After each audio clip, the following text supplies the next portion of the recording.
Hello my dear students, how are you all? Hope you all are doing good. I am Prabhavi Mishra from NCERT शिक्षक। Last class में हम लोगों ने class 8 का geography का chapter 1 resources notes के through बहुत ही easy और इंटरेस्टिंग वे में समझा था। तो आज हम उसी चैप्टर की एक्सरसाइज को सॉल्व करेंगे। Okay, let's start. Question number 1 is answer the following questions. उसका फर्स्ट पार्ट है why are the resources distributed unequally over the earth. इसको मैंने आपके नोट्स में बहुत ही अच्छे से लिखवाया था। सबसे पहले तो मैं ये बोलूंगी कि अगर आपने एक्सप्लेनेशन वाला वीडियो नहीं देखा है फर्स्ट चैप्टर का, तो आप प्लीज पहले वो जाकर के देख लीजिए। उससे बहुत सारी चीजें बहुत ही इजीली आपको समझ में आ जाएंगी। ठीक है, तो इस क्वेश्चन का भी आंसर मैंने बहुत ही अच्छे से वहां पे टू द पॉइंट लिखवाया था कि रिसोर्सेज हमारी अर्थ पर अनइक्वली क्यों डिस्ट्रीब्यूटेड है। ऐसा इसलिए है क्योंकि रिसोर्सेज की अवेलेबिलिटी कई सारे फिजिकल फैक्टर्स पे डिपेंड करती है। जैसे कि मैंने कुछ फैक्टर्स अंडरलाइन भी कराए थे। First is terrain. टेरेन का मीनिंग होता है भूभाग। कहीं पे मैंने बताया था कि पहाड़ है, कहीं पे पठार है, कहीं पे मैदानी एरिया है। तो वहाँ की इसीलिए वेजिटेशन, वहाँ की रिसोर्सेज, वहाँ के जो एनिमल्स हैं वो बहुत ज्यादा वेरी करते हैं। ठीक है। सेकंड मैंने बताया था क्लाइमेट।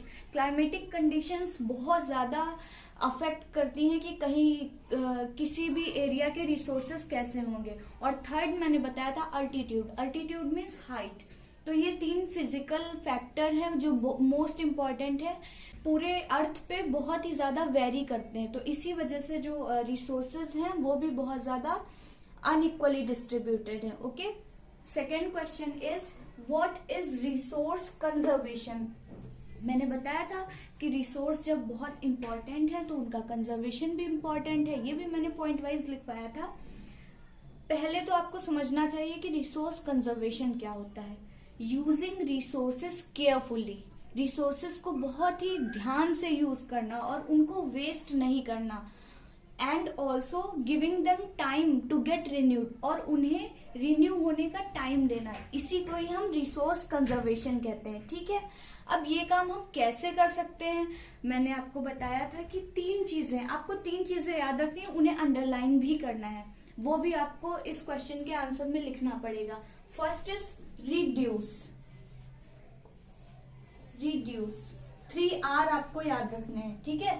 रिड्यूसिंग कंजम्पशन, यानी जितनी हमें रिसोर्सेज की जरूरत है सिर्फ उतना ही यूज करें, वेस्ट ना करें। जैसे वाटर है, इलेक्ट्रिसिटी है, ऐसे रिसोर्सेज को वेस्ट नहीं करना है। ठीक है।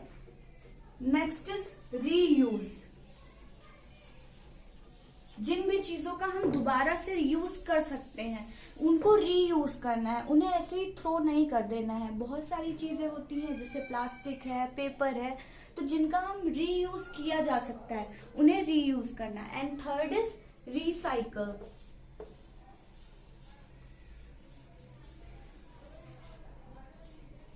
रिसाइकल, ये 3 चीजें मैंने आपको नोट्स में लिखवाई थी।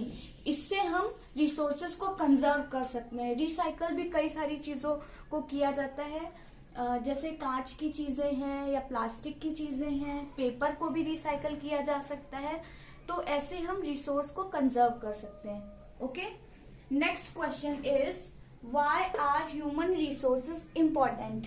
ह्यूमन रिसोर्स क्यों इम्पोर्टेंट है, इसका आंसर मैंने वहां पे लिखवाया था, लेकिन फिर भी मैं आपको बहुत अच्छे से यहाँ पे भी लिखवा दे रही हूँ। ठीक है, तो आप लिख लीजिए। Human can make the best use of nature to create more resources. Human being जो है, जो प्रकृति में जो भी रिसोर्सेज हैं उनका बहुत सबसे अच्छे तरीके से यूज ह्यूमन कर सकता है, और ह्यूमन उनसे और भी ज्यादा से ज्यादा रिसोर्सेज क्रिएट कर सकता है। क्यों, ऐसा क्या खास बात है ह्यूमन में? Because they have knowledge. हमारी सबसे बड़ी स्ट्रेंथ क्या है? हमारा माइंड। हमारे पास नॉलेज है, हमारे पास माइंड है। स्किल्स, हमारे पास स्किल्स हैं। टेक्नोलॉजी है, आइडियाज है, एजुकेशन है, ये सारी हमारी स्ट्रेंथ है। इनका यूज करके हम और ज्यादा से ज्यादा रिसोर्सेज क्रिएट कर सकते हैं।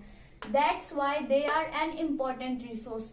इसीलिए हम ह्यूमन बीइंग बहुत ही इम्पोर्टेंट रिसोर्स माने जाते हैं। Okay, clear. आइए हम क्वेश्चन 1 के 4th पार्ट पर चलते हैं। What is sustainable development? Sustainable development means सतत विकास। मैंने आपको बहुत अच्छे से समझाया था पिछली वीडियो में। सतत का मतलब ही होता है कंटिन्यूस, कंटिन्यूस जिसका विकास होता रहे। Sustainable development means making right balance between using the resources to meet our present needs and conserving them for future as well. ये लाइन आप अंडरलाइन करिए, कंजर्विंग देम फॉर फ्यूचर। ठीक है, मतलब जितने रिसोर्स अवेलेबल हैं, हमारी जरूरतें जो है उससे ऊपर नहीं होनी चाहिए, बल्कि उसके अंदर ही होनी चाहिए। हमारी जो जरूरतें हैं उनको हमें बैलेंस करना है रिसोर्सेज की अवेलेबिलिटी पे, और जिससे कि किस तरीके से बैलेंस करना है कि हमारी अभी वर्तमान की जरूरतें तो पूरी हो ही जाएं, साथ ही साथ फ्यूचर जनरेशन के लिए भी वो रिसोर्स कंजर्व रहें। ऐसा ना हो कि हम सारा यूज कर डालें और फ्यूचर जनरेशन को कुछ भी ना मिले। जैसे होता है ना कि हमारी विरासत हमारी आगे वाली पीढ़ी को जाती है, तो ये जो रिसोर्सेज हैं ये भी विरासत हैं। ठीक है, और ये हमें नेचर से मिली है कई सारी विरासतें, तो ये भी इसका जितना अधिकार हमारा है इन रिसोर्सेज पे, उतना ही हमारी आगे वाली फ्यूचर जनरेशन्स का भी है। तो हमें एक बैलेंस मेंटेन करना चाहिए कि हमारी अब आज की तो जरूरतें पूरी हो ही जाए, साथ ही साथ वो रिसोर्सेज हमारी आगे वाली जनरेशन को भी ट्रांसफर हो। हमें ही सारा यूज नहीं कर डालना है। Now question number 2 is tick the correct answer. आपको ऑप्शंस दिए रहेंगे, आपको करेक्ट आंसर टिक करना है।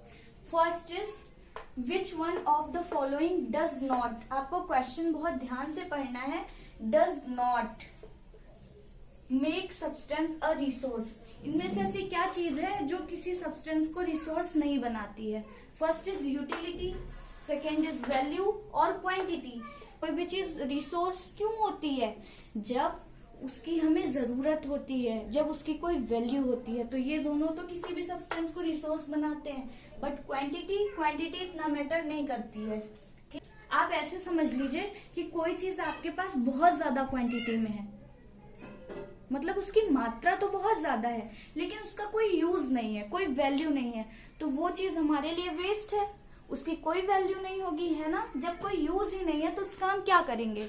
तो इसीलिए अगर किसी चीज की वैल्यू नहीं है, यूज नहीं है, तो वो रिसोर्स नहीं है।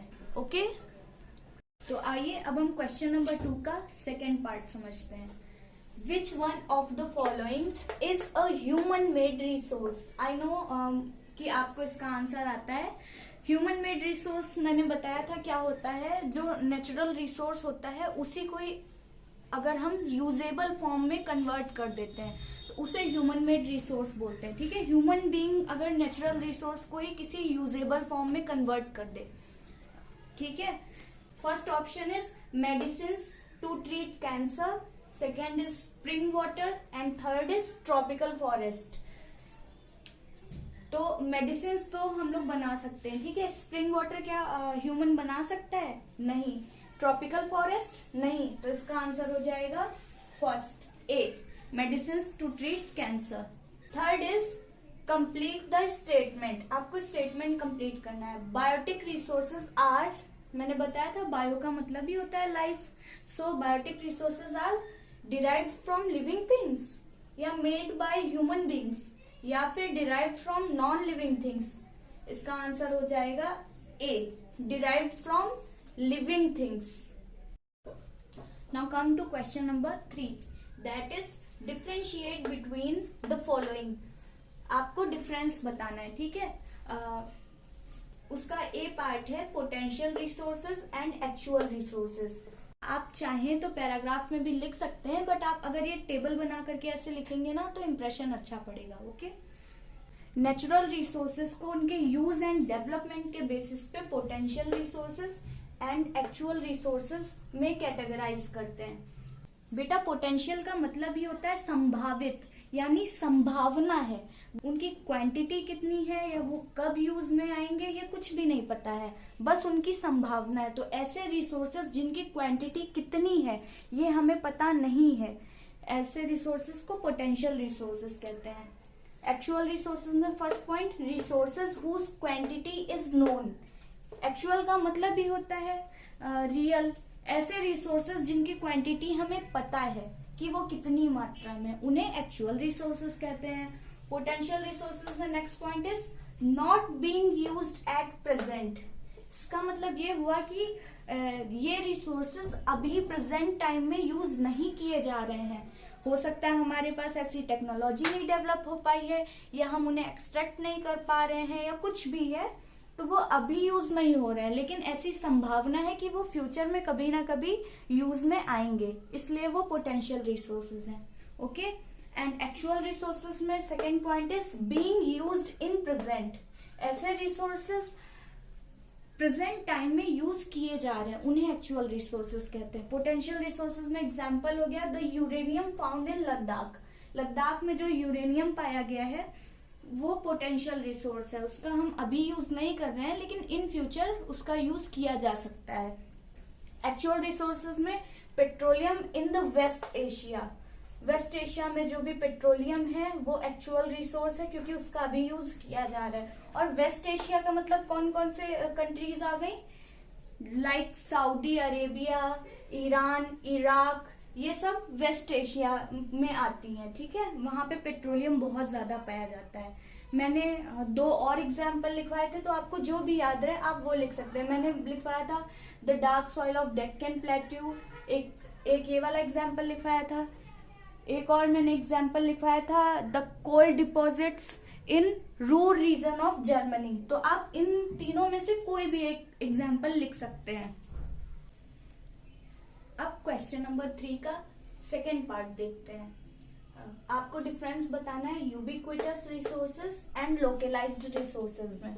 ये भी नेचुरल रिसोर्सेज का ही पार्ट है based on their distribution. Distribution के बेसिस पे ये 2 कैटेगरीज होती हैं। मैंने बताया था यूबिक्विटस का मीनिंग होता है सर्वत्र, ऐसे रिसोर्सेज जो हर जगह पाए जाते हैं। ठीक है, तो इसकी डेफिनेशन लिखेंगे। फर्स्ट पॉइंट लिखेंगे resources that are found everywhere. ऐसे रिसोर्सेज जो हर जगह पाए जाते हैं उन्हें यूबिक्विटस रिसोर्सेज कहते हैं। और लोकलाइज्ड रिसोर्सेज मैंने आपको याद रखने के लिए बताया था कि जैसे हम बोलते हैं ना कि कोई चीज हमारे लोकल एरिया में पाई जाती है, लोकल एरिया में फेमस है, यानी ऐसी चीजें जो किसी पर्टिकुलर जगह पे पाई जाती हैं, जो हर जगह नहीं पाई जाती हैं। तो इसमें हम क्या लिखेंगे, resources which are found only in certain places. ऐसे रिसोर्सेज जो सिर्फ कुछ ही जगहों पे पाए जाते हैं, किसी पर्टिकुलर जगह पर ही पाए जाते हैं। ठीक है, point number 2 is some examples are. ऐसे रिसोर्सेज जो हर जगह पाए जाते हैं उनके एग्जाम्पल क्या है, एयर हर जगह पाई जाती है, लाइट जो सन से जो लाइट या हीट एनर्जी मिलती है वो भी हर जगह पाई जाती है। और लोकलाइज्ड रिसोर्सेज के एग्जाम्पल क्या है, आयरन ओर। मैंने बताया था कि आयरन ओर जैसे झारखंड, छत्तीसगढ़, उड़ीसा, इन जगहों पर ही पाई जाती है, हर जगह नहीं पाई जाती है। गोल्ड माइंस भी इसका एग्जाम्पल है। आपको केजीएफ मूवी से ये याद रह जाएगा कि कोलार गोल्ड माइंस कहाँ पाई जाती है, कर्नाटका में। ठीक है, तो ये हर जगह नहीं पाई जाती हैं। इसी के साथ आपकी एक्सरसाइज कंप्लीट होती है और मैंने पूरे चैप्टर के सारे पॉइंट्स क्लियर कर दिए हैं। अगर फिर भी आपको कोई डाउट हो, तो कोई क्वेरी हो, तो आप कमेंट बॉक्स में मुझे कमेंट ज़रूर करिएगा। और अगर आपको वीडियो अच्छी लगी हो तो प्लीज़ वीडियो को लाइक करें, चैनल को सब्सक्राइब करें एंड अपने फ्रेंड्स में ज़रूर शेयर कीजिए। और पढ़ते रहिए, मेहनत करते रहिए। Thank you.